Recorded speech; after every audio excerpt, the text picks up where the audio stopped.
నిజామాబాద్ జిల్లా బోధన్ మండలంలోని చిన్నమావుంది కుర్దు గ్రామ చివర్లో సిపి ఆదేశాల మేరకు టాస్క్ ఫోర్స్ అధికారులు ఏసీపీ రాజశేఖర్ రాజ్, సిఐలు అంజయ్య, అజయ్ బాబు వారి బృందంచే పేకాడ సవరాలపై మెరుపు దాడులు నిర్వహించారు. ఈ దాడుల్లో 6 మంది పేకాట రాయులను పట్టుకుని వారి వద్ద నుంచి 20,910 రూపాయల నగదును జప్తు చేసుకోవడం జరిగింది. అనంతరం ఆ పేకాట రాయులను తదుపరి విచారణ నిమిత్తం బోధన్ రూరల్ పోలీసులకు అప్పగించడం జరిగింది.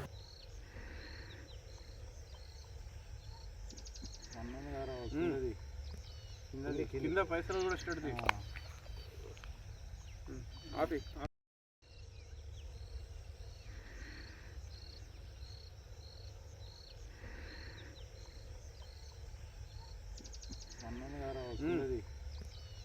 కింద పైసలు కూడా స్టార్ట్ ది ఆపి. మరిన్ని అప్డేట్స్ కోసం మా ఛానల్ని సబ్స్క్రైబ్ చేయండి.